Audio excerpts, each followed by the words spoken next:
A warning to listeners, this episode contains references to domestic abuse and violence. This podcast was made on the lands of the Wurundjeri people of the Kulin Nation, and we pay our respects to elders past and present, and any Aboriginal and Torres Strait Islander people who may be listening.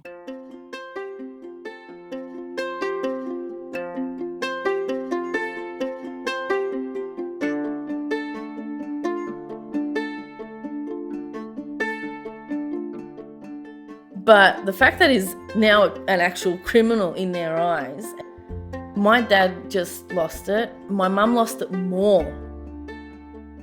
And I'm saying, please stop. You're my father-in-law. I respected the debate. You've crossed the line here. He had to fill out his bit of the paperwork, and he wouldn't do that for weeks, just to make life harder.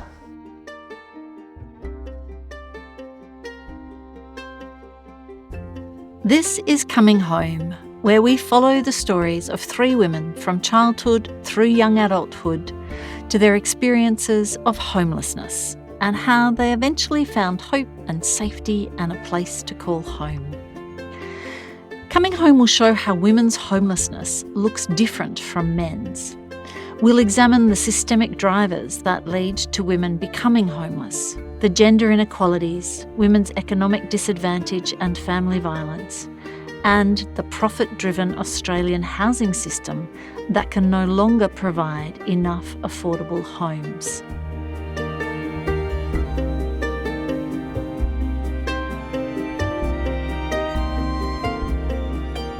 G'day and welcome back to this fourth episode of Coming Home. My name's Kate Lawrence. If this is your first time listening, I highly recommend that you go back to episode 1 and start there. The whole series will make much more sense. In this episode, we'll hear from Mary as she grapples with her relationship with Jimmy, the father of her first child. Kiara's world descends into a living nightmare, and Neen faces an uncaring, impersonal and bureaucratic support system. So let's get started. I originally introduced Mary as having some strong, deeply held opinions, and before we continue her story, here she is now, eloquently sharing some of the challenges of being a single mum. She recorded this at home on her phone towards the end of 2020, after months of lockdown with 2 small children, in a house with a bathroom door that doesn't close properly. Yeah, I'm just feeling frustrated today. I think it's just a single mum thing. Doing absolutely nothing by yourself unless the kids are away in another environment altogether or napping. So when they're subconsciously out. It's just, it's the fact that, I don't have anyone to, darling, can you watch the kids while I just go to the toilet? Nah. Can you watch the kids while I wash dishes? Nah. Can you watch the kids while I do anything ever in the house, around the house, outside of the house even? So when you don't have childcare, and on the weekends, I'm still a single mum. Even if I have childcare during the week, I'm still a single mum on the weekends. Even after childcare's over, I've got to pick him up at 5, don't I? Like, I'm still going to be on this toilet at some part of the day or week with a kid on my lap. Like, this is going to happen until he doesn't want to be in the bathroom when mum's in here. Or I have a house one day, God willing, where I can close and lock the bathroom door. It's these small things that make a big difference in people's lives. I'm thankful I've got a bathroom, but I hate the fact that I don't have a door that closes. Again, we can see the limitations and indignities associated with being a renter in Australia. Renters know you pick your battles, you save your requests and complaints for the big things, bigger than having a bathroom door that doesn't close. Because you don't want the potential backlash, rent increases, notice to evict when the lease is up, or not getting the next rental because the real estate agent thinks you're too difficult. But the other major issue highlighted in Mary's audio diary is that if ever there was a concept that is paid lip service to the point where it is even its own metaphor, it's motherhood. To make a motherhood statement is, according to the online dictionary, to make a vague, feel-good platitude, especially by a politician, that few people would be able to disagree with. Like this one. It is the warmth of a mum's embrace that simply says, everything will be all right, I love you. Our mums speak of the surety of selfless love, the most powerful force in the universe. That's the Prime Minister of Australia, Scott Morrison, on Mother's Day in 2019. In 2021, the Australian Council of Social Services found that the federal budget, brought down by Morrison's government, gave out tax cuts valued at 30 times the amount of the women's budget. Locking in gender inequality through our tax, employment and superannuation systems already stacked in favour of men, and doing nothing specifically to support single mothers on low incomes or older women facing homelessness. Everything will be all right. The burden on single mothers is huge on every level, financially, socially, physically, emotionally and psychologically. Yet, while the government offers extra childcare support for grandparents, there's nothing extra offered for single parents. And over the last 15 years, rights and benefits for single parents have been steadily decreasing. In 2006, the Howard government moved parents off the parenting payment onto the lower New Start payments when the youngest child turns 8. Previously, it had been 16. New Start is not just a lower payment, but there's no pension card, no education supplement, and there are tighter income and assets tests. Everything will be all right. And in 2009, for the first time in 30 years, the Rudd government excluded parenting payments from regular pension increases. But the worst was still to come. Since 2018, roughly 150,000 single parents, 95% of them women, have been required to participate in the government's Parents Next program. There are set work hours, mandatory appointments, and often a list of compulsory activities their children must attend, all tallied up on a humiliating demerit point system by the service provider. Everything will be all right. In August of 2021, this year, a cross-party parliamentary committee on human rights found that a third of participants in the Parents Next program had had their payments suspended, on average, for 5 days. And more than 1,000 single parents had had their payments cancelled altogether, which means no payment for 28 days before they can reapply. 28 days with no money for a single mum and her kids. Everything will be all right. Everything will be all right. Everything will be all right. The same parliamentary committee said that the program breached the human rights of parents and children and should be made voluntary. But so far, all signs are that the government will continue with Parents Next. For single parents doing the toughest job in the world, instead of support, all the government can do is pay below the poverty line and set up hoops for single parents to jump through. As if being a single mother isn't hard and impoverished enough. To all of our mothers, happy Mother's Day wherever you are today. Yep, a motherhood statement is well named.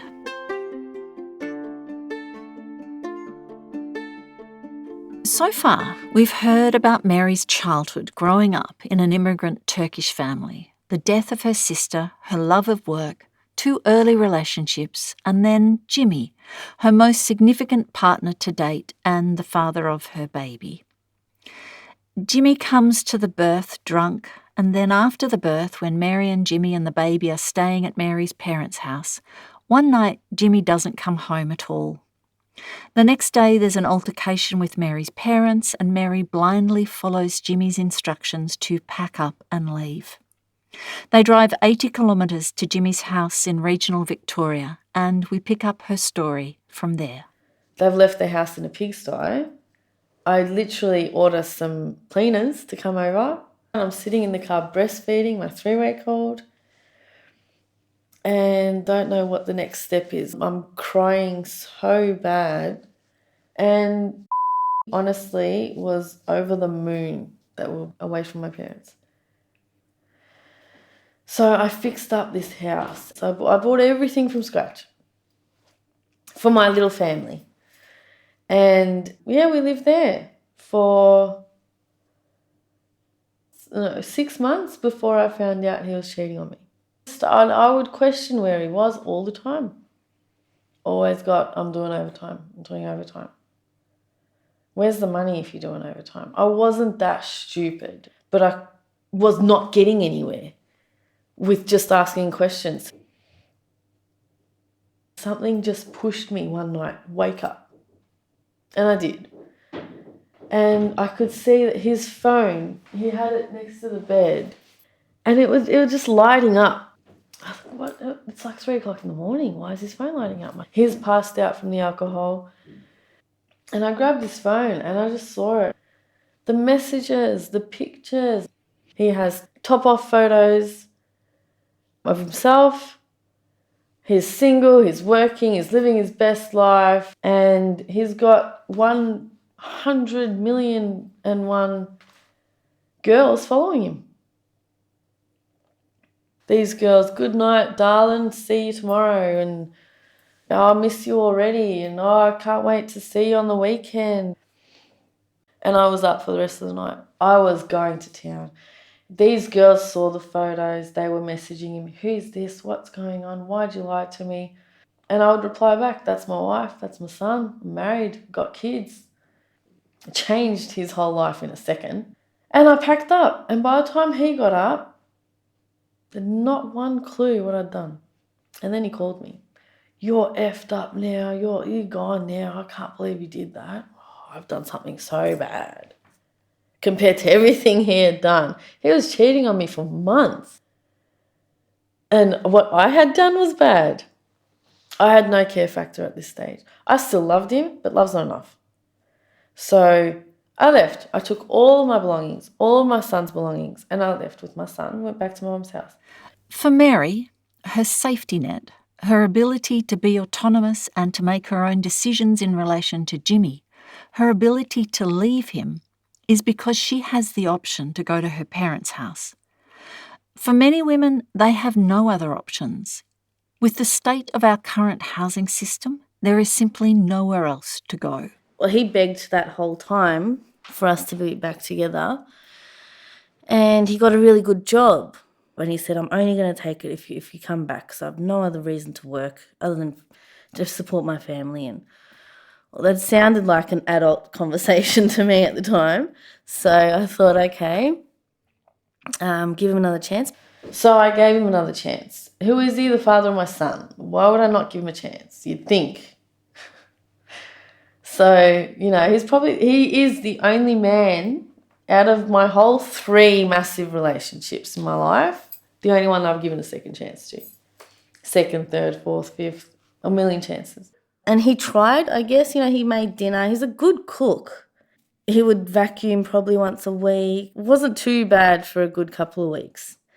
And then my parents decided to go on a Turkey trip and invited me. I was so iffy. Some massive part of me did not want to go because I still didn't trust him.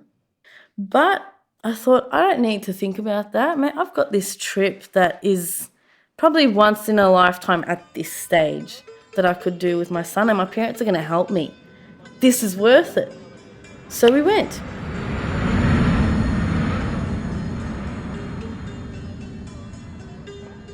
We came back and everything seemed okay for the first couple of weeks, but then it went straight downhill. He was trying to pick up half of the netball team. And then I found out the worst possible thing he could have done from his best friend's partner. Everyone had known for a year, pretty much the day it happened. And, sorry, I don't even know if I can repeat it, to be honest. I want to, but it still feels like the slap is raw.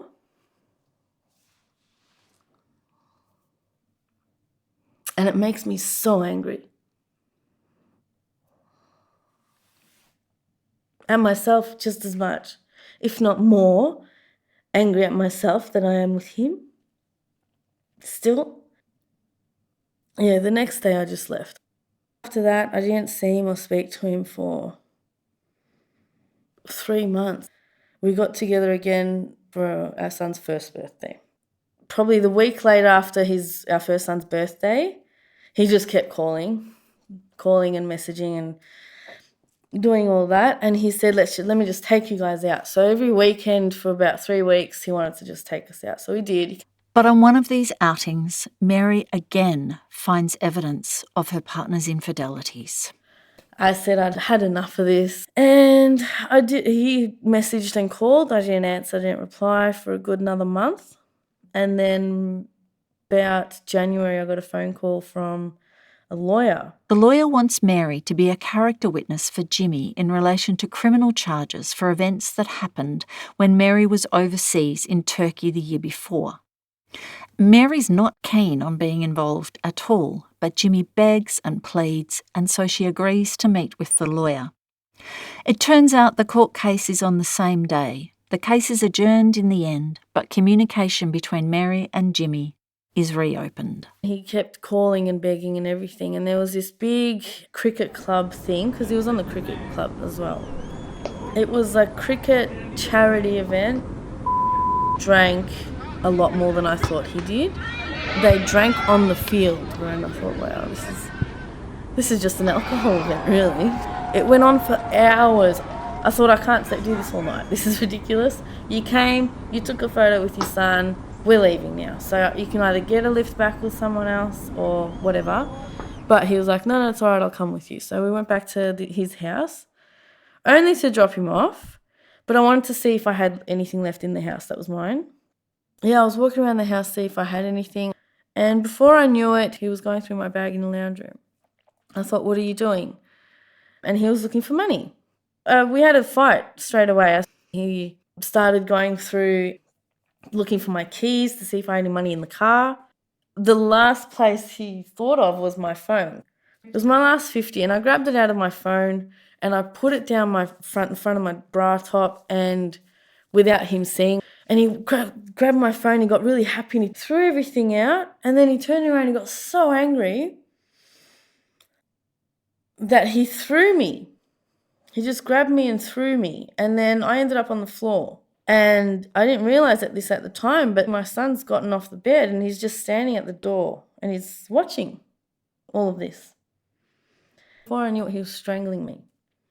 He was on top. I was pinned down on the ground with his hands around my neck, and my son's watching. Before I could, you know how your eyes roll back for a second and you come back? Like, it was a split second. And I thought, he has to get off me right now, because he doesn't know what he's doing. He's the drunk one. He thinks he's just going to scare me. This could go way worse than he thinks. And the only thing I thought is, even if he kills me right now, if he gets angry and does anything to my son, that's the worst part. He could kill me, okay. But what about my son? What's he going to do to him? He's a baby. So I just kneed him straight in wherever it was between his legs. But I did it as hard as I could, and he just flopped straight to the side of me and was in, I'm guessing, a lot of pain. And I grabbed my son, I ran outside, straight to the neighbour's house, and I'm banging on her door to help me, and I didn't know where my phone was, I didn't have keys, I had shoes on or anything. And my neighbour came out and I said, just your phone, just call the police right now, you need to call the police.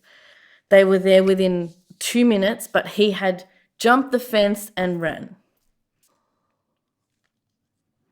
After that, I went to the doctor, found out I was pregnant. I was so happy. I thought, oh my God, it was all worth it. It was all worth it. Okay. Such a weird feeling. I didn't have their dad in my life, which was sad for them as well as me, because of who he is, I guess. It didn't work out, but it was fine. I felt complete with 2 babies. In the meantime, Jimmy is convicted of violent offences for events that happened when Mary was away in Turkey the previous year. He's sentenced to 6 months in jail, and for Mary's parents, this is the last straw. Nah, they couldn't do it. I don't know why they thought it was okay that we're not together as long as he's not in jail and you're having a second child to him. But the fact that he's now an actual criminal in their eyes, my dad just lost it. My mum lost it more, which really surprised me. Because it's not like I was sticking up for him, but I didn't want to talk about it anymore. And my whole point of the argument that we had in the fight was, okay, I get where you're coming from. I completely understand and agree, Mum. You're right. He is everything you're saying. I know this. Let's leave it now. She had a fight with me about the same thing for a week straight. And I was not comfortable. And it was just, I'm pregnant, like that's enough is enough. The insulin's already going up and down, I can tell. It didn't move on. But after that, my mum just went spastic one day and said, just get out, that's enough. I just don't want you here. And so I packed up, kind of just loaded my car a bit and left.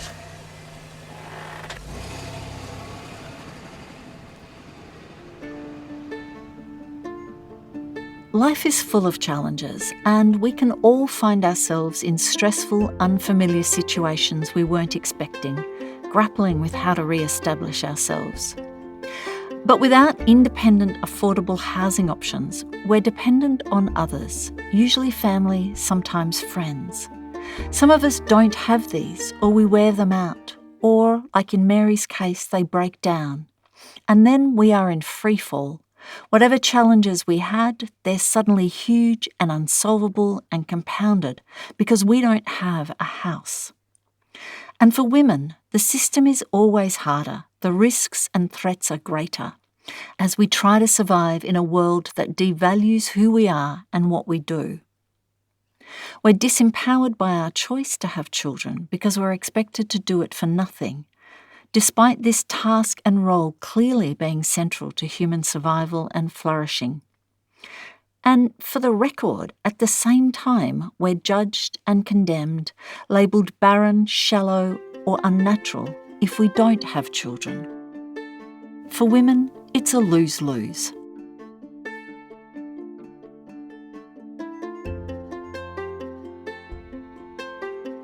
Kiara is the third of 4 girls raised in the northeastern suburbs of Melbourne in a Vietnamese family. She's artistic, and we'll hear some of Kiara's writings in this episode. Kiara's husband is unsupportive, unfaithful, and financially controlling, and she leaves him only to face enormous social shame for a failed marriage.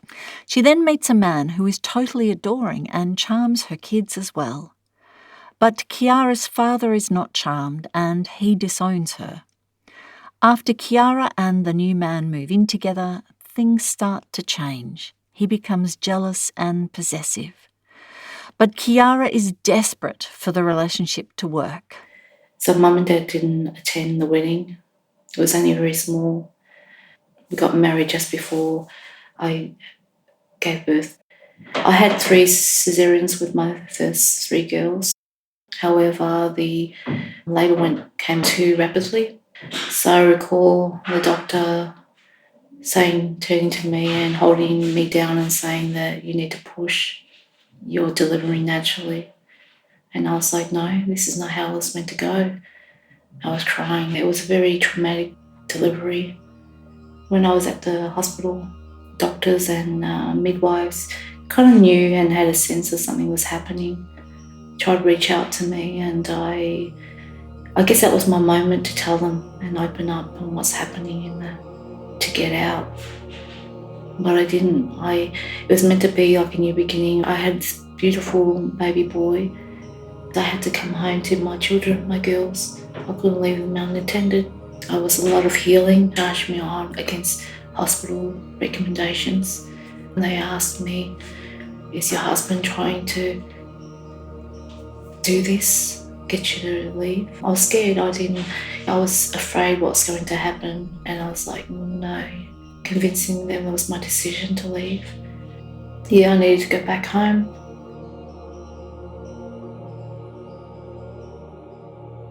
Kiara hid the abuse and her fears from both her family and the hospital. Still desperate to make it work, worried about the safety and well-being of her 3 daughters at home, she was becoming more and more isolated.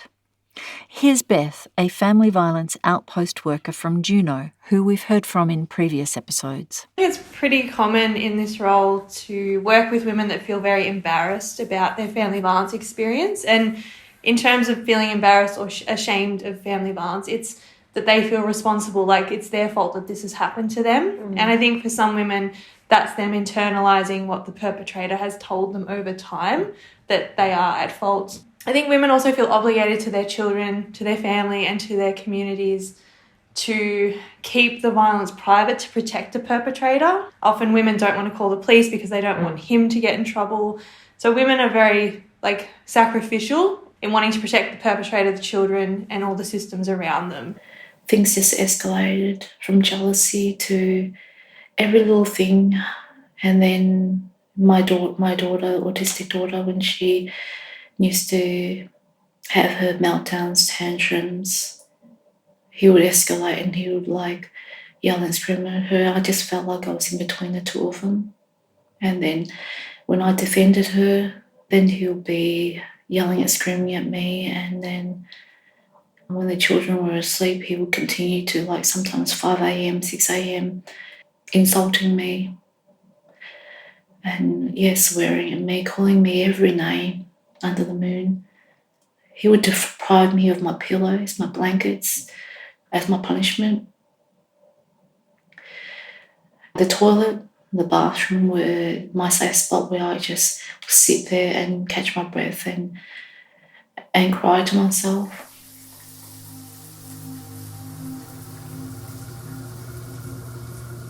Drowning in silence. I'm sitting curled up in the shower. That's all my fault. Hot water falling down upon me. I'm only good on my back. The sound of the fan circles above me. I'm a prisoner along with the sound of water, used and ashamed, flowing down on me. I feel dirty, washing away my tears, his rage, along with my self-confidence, self-worth, dignity and identity. Trapped by his abuse. The sound of water surrounding me turns out my cry full of hurt and pain. The palpitations so unbearable. I'm drowning, falling, my soul is slowly drifting away. Wash away the guilt. Feelings of loss and despair consumes me. I put my children through everything I was, what I stand for, all fading away, layer by layer. I face the world and another new day to trust in love again. I put my makeup on. He put me up on his pedestal. I was the one, he said he worshipped me. He was the lucky one. I wanted to believe it.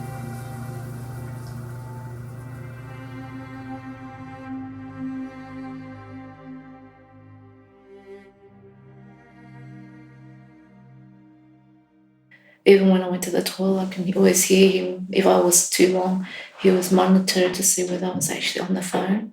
Even a calls run, 10 minutes, message. Another concept that is well known in relation to domestic abuse is the power and control wheel. This idea that there's a honeymoon period where the current partner is very friendly, lovely, doing romantic gestures, and then there's sort of a lead up to an incident, which is the tension, the walking on eggshells, and then there's a violent incident, and then we go back around to the honeymoon phase. But in the midst of that, every woman, how she experiences the abuse is quite different. So some women, it's a lot of psychological abuse, a lot of gaslighting, a lot of distorting her reality, isolating her, making her feel like there is nowhere to go. And I think that's how women get really trapped in the cycle of abuse as well. Kiara explained that when she moved in with her husband, his father was living in a caravan in the backyard. Initially, I had respect for my father-in-law. He was really good with the kids. Had a lot of respect. When he was diagnosed with prostate cancer, I used to ask him, how are you going? How are you feeling? How's your treatment going? Just as, normal daughter-in-law would. When my husband would step out when the girls were actually at school, my son was actually in his cot. his dad will come into the house. First, he was saying things which were inappropriate. He would say that my son doesn't deserve you, and that he's trying to say that he'd be a better person for me and that he'll take care of me. And I'm saying, please stop. You're my father-in-law. I respected you, but you've crossed the line here. And then he'll apologise and go, okay, sorry. But then it continued. It just got worse from making inappropriate comments to trying to actually grope me, touch me, pinch me in areas. He tried to kiss me. There's times where when I changed my son's nappy, he will walk in, he'll barge in, and he would try to touch me. And that was when I started locking the doors. When my husband came home, he tried to get into the room and then he would get angry, saying why I'm locking the doors, hence saying that I must be on the phone with someone and I'm cheating on him. He accused me with so many things which were not true. And then, he would always then pick fights and argue with me. And then there's times where he would be yelling and screaming in my ear, in my face, and I was just so tired, I wanted to sleep. Then I'll cover my head and my face, and that was where my pillows and blankets were stripped away. He took a mallet to my phone and he just assumed that I was actually on the phone and I didn't want him to hear. And how would I tell him the way he was that, this is what his dad has been doing? In trying to protect herself from her predatory father-in-law, Kiara couldn't also manage her husband's obsessive scrutiny and intense coercive and controlling behaviour. The cycle of violence and abuse continued and worsened. He would be hot and cold, like one moment he can be loving and affectionate, next moment you don't know what would trigger him off. I always hope my daughter comes off the bus and she's in a good mood today and he's not going to lash out on us. It was always that walking on eggshells all the time. Every time he lashed out, he'll throw us out, the children and I, out of the house at odd hours of the morning. At least every month he would throw us out and then reel me back in and apologise and do it again. Family violence is not what we've been told it is. It doesn't look the way we think it does. I often get annoyed driving past government ads for family violence prevention, and it's a man holding a fist, in the darkness to a woman. It makes it hard for women to understand their own experiences as family violence because they're like, well, my abuse doesn't look like that. And I work with so many women who minimise what's happened to them because it wasn't physical enough. Women that are being sexually assaulted in their marriages, but they don't see that as abuse. And I think we've seen the physical violence doesn't have to be there. It can escalate very rapidly and lead to catastrophic circumstances. There was an event where my mum had collapsed and my number was on an emergency list. And I said to my husband that, look, I know you don't love my parents and you don't want me seeing them, but my mum, it's an emergency. The girls were at school. I asked my husband, look, can you watch our son because I need to attend to my mum. He gave me the silent treatment and I knew that he wasn't happy. I went to attend to my mum. After my dad came there, I knew that she was in safe hands. I went back home. He gave me the silent treatment and then he accusing me that I abandoned my son to be with my mum over and over. That night the girls had the shared arrangement. They had gone to their dad's for that weekend from Friday to Sunday. And he started escalating after the girls had left. He started chasing me around the house, drowning me with water. I kept on changing it and it was cold. He kept on throwing water at me and chasing me around the house. The house was saturated with water.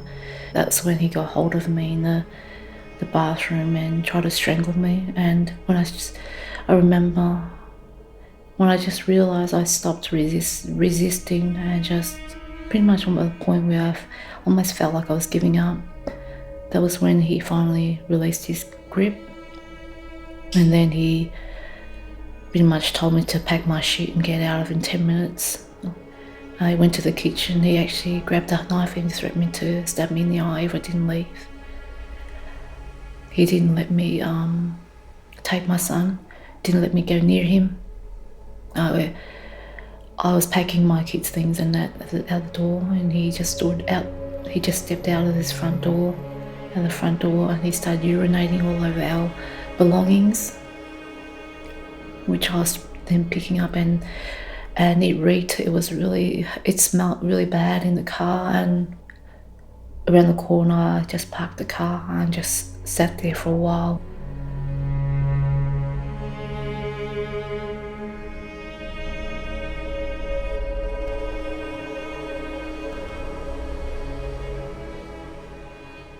Kiara sat in that stinking car in shock, fretting about leaving her son, terrified of her husband if she went back for him.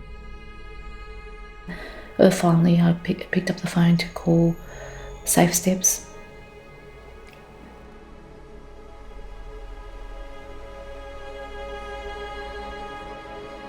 Safe Steps is a 24-hour family violence crisis service. So that's for women that are experiencing an urgent need for family violence support over the phone. Safe Steps can do family violence risk assessment, safety planning. They can help women with technology safety concerns and link women in with refuges as well. They guided me.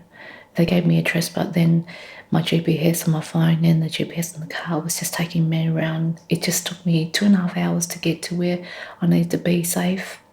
And in that time, my husband was trying to ascertain where I was and trying to get me, sweet talk me, get back, I'm sorry again, the same lines. And I had concerns for my son's safety. And I said I knew I needed to get back. And the fact that girls were going to come home on the weekend and and I'm not there, all these things were in my mind. I went back, and that was where he tried to convince me that he will get help, etc., and that we'll work it out. When Kiara went back that night to get her son, she went with the police. Child protection also became involved in her family.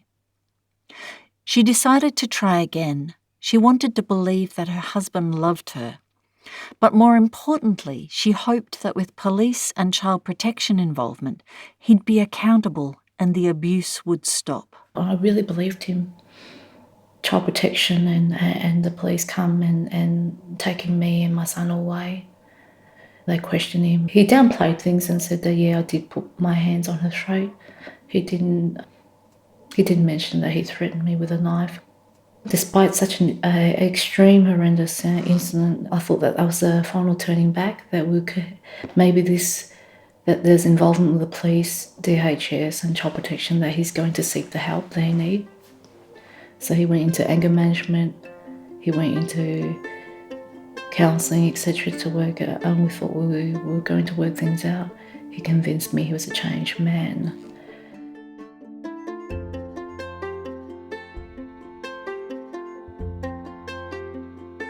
I think we underestimate the power and control that a perpetrator can have over a woman's life and making her world feel small and like there are no options. That's what coercive control is. It's entrapping her in that life and that abuse with him.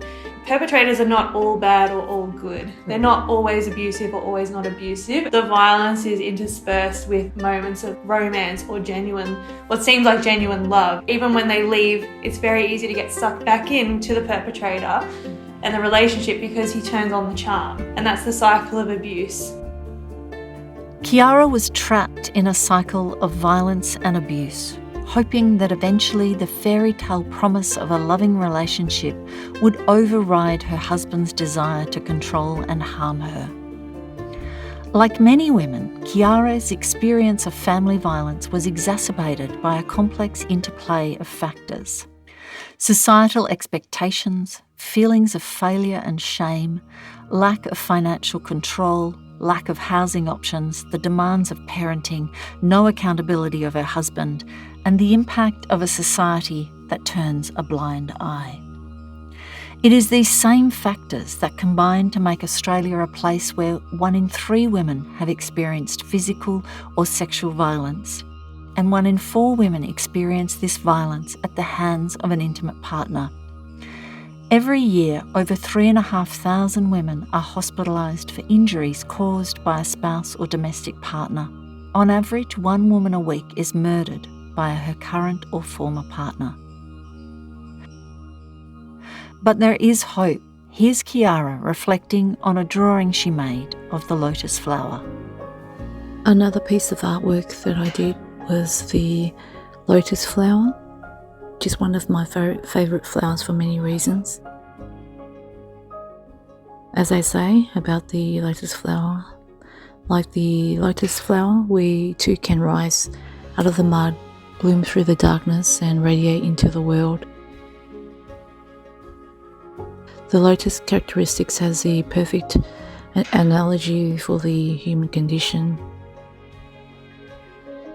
Despite its upbringing and growing in murky, muddy waters, it still continues to bloom and produce the most beautiful flowers.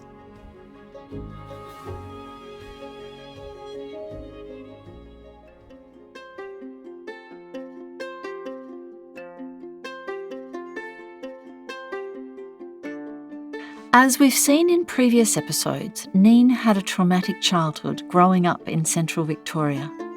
She married a man also from a difficult background, thinking he'd understand. For 3 decades, for Neen and her 2 children, home was a place that perpetuated the cycle of abuse. And finally, Neen had had enough. Neen now has 2 months to pack up her home of 15 years, move out, secure some income, find another house and look after her teenage daughter. All while managing severe health issues and constant pain, and a vitriolic ex-partner. Then it was like, right, so I need to find somewhere else to live. And he's going, oh, what am I going to do? Oh, it's me. What are you asking me for? I'm going to worry about what I'm going to do, yeah? I have no money. My daughter was with me, she was still at school. Like, what are we going to do kind of thing. And you're dealing with that, you're dealing with settling. I applied for a payment, but you're living under the one roof. He had to fill out his bit of the paperwork, and he wouldn't do that for weeks, just to make life harder for me. One thing I will say, he did still put food on the table, I'll give him that, and he paid the rent.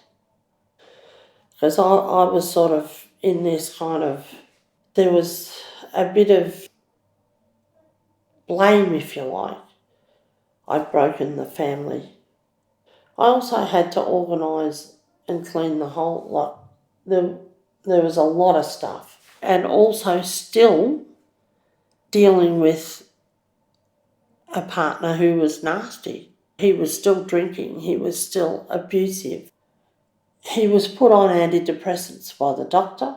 Then one night my daughter was up in her bedroom. He was sitting at the kitchen table and he called out to her and she's like, oh, what, Dad? She was chatting to someone and she didn't really want to be annoyed by him, and he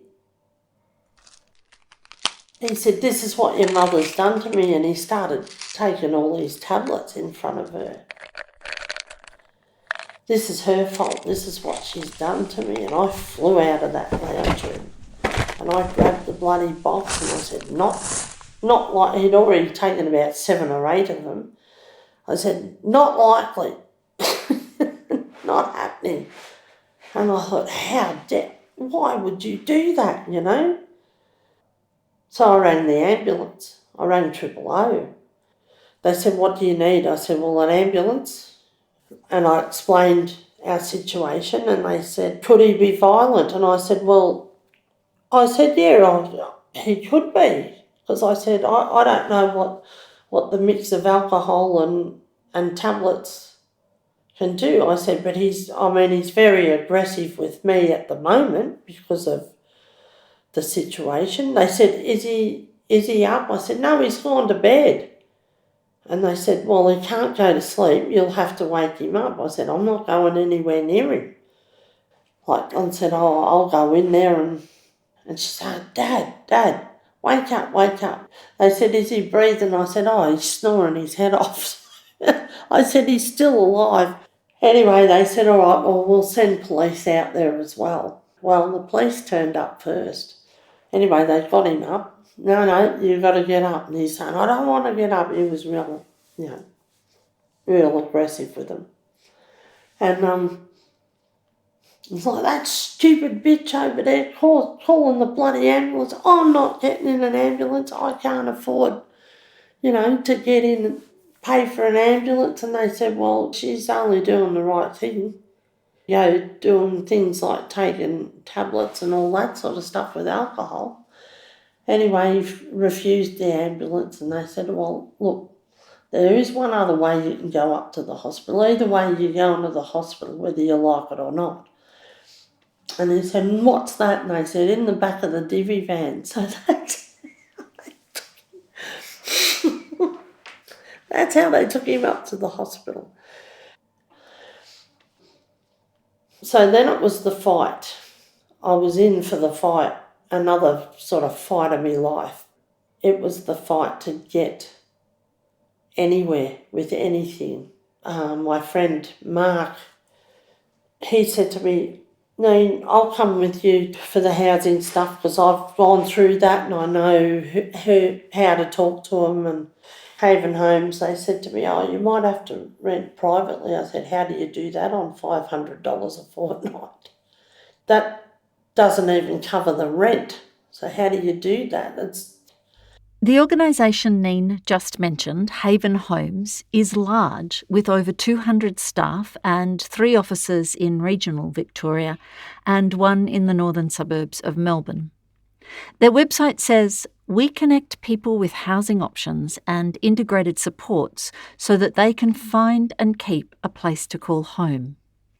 So Haven Homes are a pretty big deal, and they were Neen's best hope of finding a house, because how indeed does anyone manage on welfare payments? Here's Dr. Raynor, a research fellow at the University of Melbourne and the academic convener for the Hallmark Research Initiative for Affordable Housing, who we've heard from in previous episodes.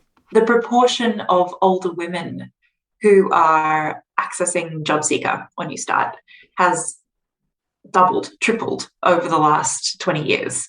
And that's because they've moved from different brackets of unemployment benefits or social welfare payments to Newstart, which is much lower than other forms of payments. And so that's having huge implications for them trying to exist, trying to care for their children, trying to care for themselves, trying to care for their grandchildren, because it's simply not enough of a payment to live a dignified life if you don't have access to a house or a home that you own. It was getting closer and closer to the time where we had to move. My friend Mark, he like Haven Homes, went down there and applied, and he was like, Neen, you can't just apply for something and then not follow it through. You've got to keep on their backs about it. Yeah, Mark, no problems. And I knew what he meant, but I was dealing with so much other stuff as well. He called me and say, You've been on to Haven Homes today? And I said, no, Mark, but I've been to Centrelink and I've done this and done that. And he'd be like, we need to get on to... No shit. And so for about 6 weeks, it was constant. And still, same deal with Centrelink. You're in at Haven, you're in at Centrelink. Look, it's an incredibly overwhelming and intimidating system. This is Tess, a homelessness case manager with Juno, we've heard in previous episodes. A lot of people will they'll find themselves in situations, and it might be hard to kind of reach out to a crisis service for support, let alone a crisis service may turn around and be like, we can't help you. So there is a substantial amount of effort that you have to go to. There's self-advocacy. And if you don't have those skills or you don't have that confidence, it can be a really awful experience. Then they tell you things. They tell you, this is what we're going to do. and they'd map it all out for you. You go, right, okay, no worries, and you'd go away with that, and then something wouldn't happen. So you'd say, this is what I was told was going to happen. No, we've never said that. There's no record of that, and we've never said that. And that happened quite a bit. So that was really hard to deal with. Mark would say, right, that's it, I'm coming in with you. Come in. And then he'd ask for a receipt number. Well, I didn't know you could ask for those. And he goes, you always ask for a receipt number because that's your proof. Next time something doesn't go according to plan, you say, well, I've got the receipt number here. You watch how quick they backflip. And I was like, well, if they've already got the information in front of them, why do they do that to people? You're messing with very vulnerable people. Don't do that. Over the last 20 years or so, Australian governments have used a range of policies designed to reduce the number and make it harder for people to get a disability support pension. The very people who need help most face a barrage of barriers to overcome in order to be able to access a secure income that is still below the poverty line. As Gandhi said, the true measure of any society can be found in how it treats its most vulnerable members. Neen has a few things on her side. She has her friend Mark supporting and pushing her, and within the limitation of her disabilities, both physical and emotional, she has her own fighting spirit. You could hardly call Neen lucky. So it begs the question, what happens to people without these things? And sometimes I'd say to him, I just can't deal with that today. Just not today. And he'd say, I know how you feel, but with Centrelink, they did all the tests because my doctors are going, there's no way you can work with the health issues you have. So I had to go around getting specialists, and that also took time.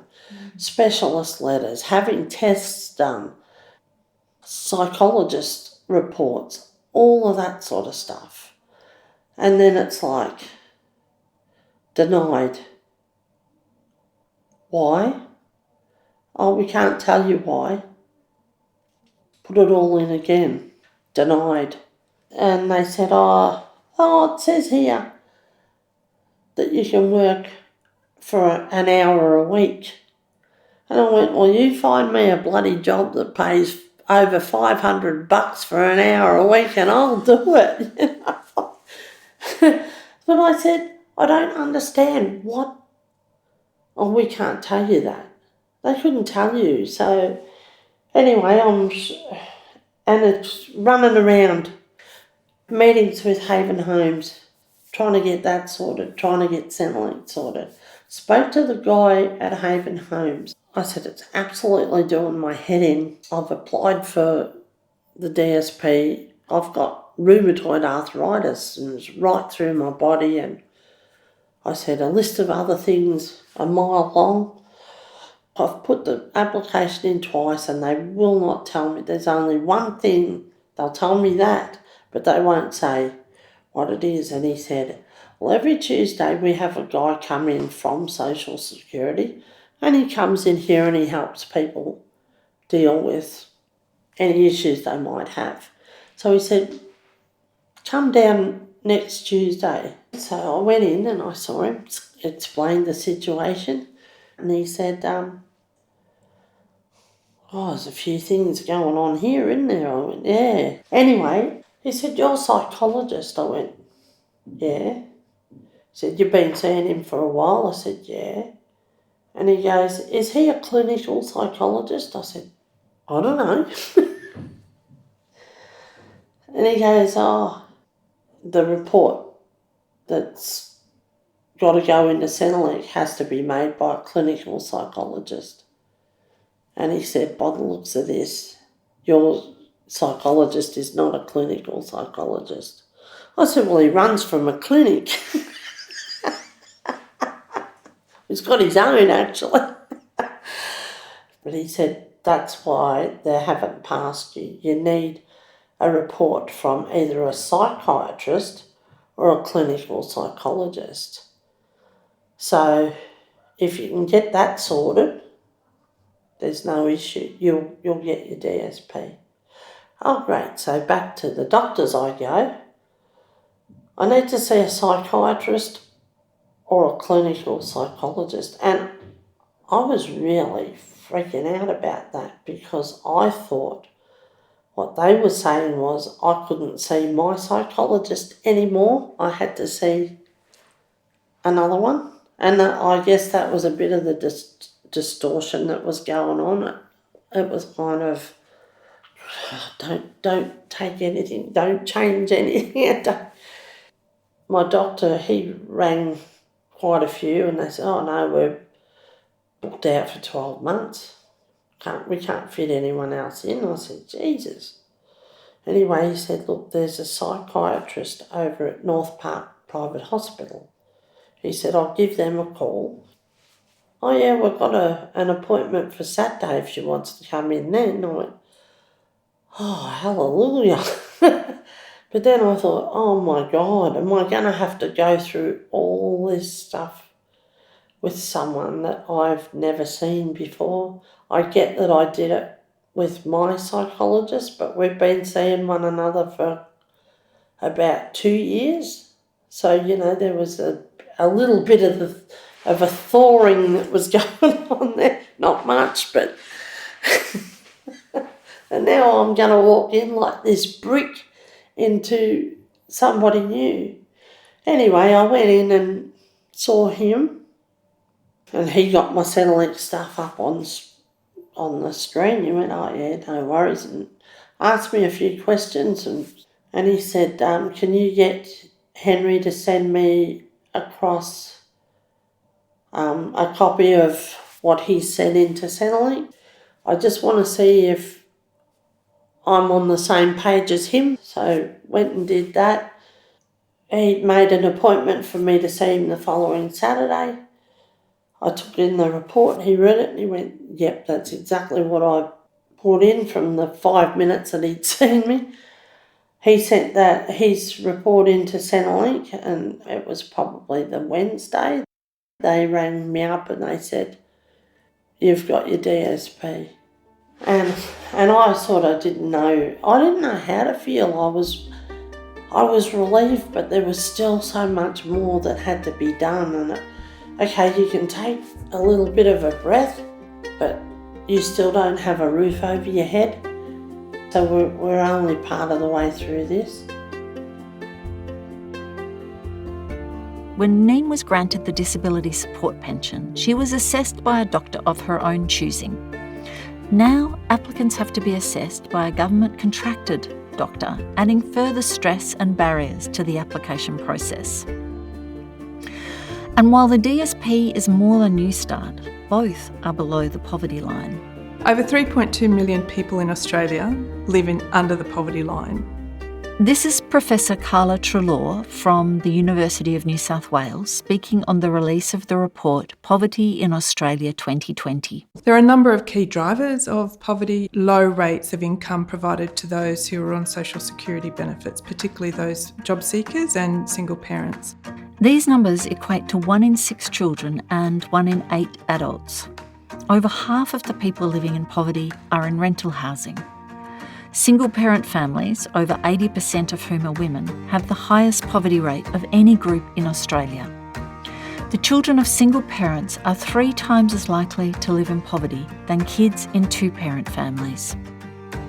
After single parents, older women are both the poorest household type and the most likely to be dependent on income support. The connection between housing, poverty and gender is clear. Here's Dr. Andrea Sharam from the School of Property Construction and Project Management at RMIT University, who we've heard from in previous episodes. There's a very, very strong gender component to housing because of the nature of the life courses of men and women and the systemic issues that remain. So women might have equal pay, but we have highly gendered work. So women are overwhelmingly in low-paid jobs, but women still bear the brunt of care. And that means that they go out of the workforce for long periods of time, so they don't accumulate savings over a long period. Their careers don't progress, so that they're not amongst the highest income earners. And then, of course, when you divorce, lots of relationships break down. The women tend to get the children, which means it's hard for them to then have the incomes required to maintain the housing. Even if they do get the house in settlement, they often lose that house because they cannot sustain the payments. So we not only have a housing affordability crisis, but we have economic and social welfare systems that are failing women in drastic numbers. Next episode on Coming Home, we follow Neen's story as she teeters on the knife edge of eviction. Mary's family punishes her when Jimmy goes to jail, and Kiara faces the challenge of extricating herself from an abusive and controlling ex-partner.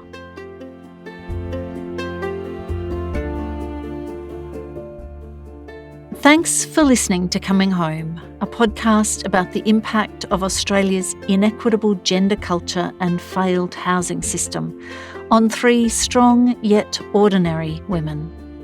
If this podcast has raised any issues for you, please call 1-800-RESPECT on 1-800-737-732 or see juno.org.au for a list of support services.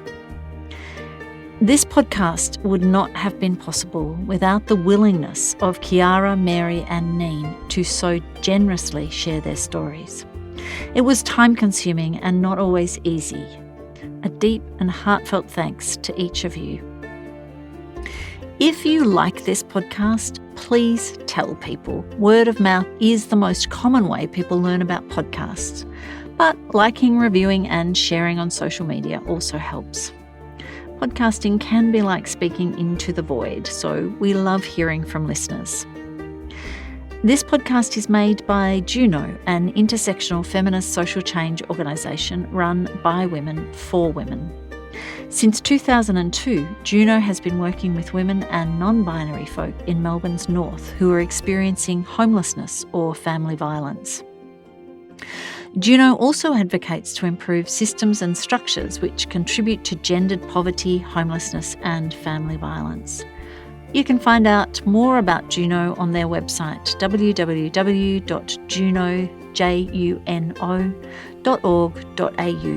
and follow them on social media. This podcast is funded by a grant from Darebin City Council, and we thank them for their foresight and commitment to women and housing. This podcast is created with script editing by Juno staff, with special thanks to Pai Ridichai. Theme music Wanderlust is written by Scott Buckley, scottbuckley.com.au, and released under a Creative Commons licence. This podcast is written and produced by me, Kate Lawrence.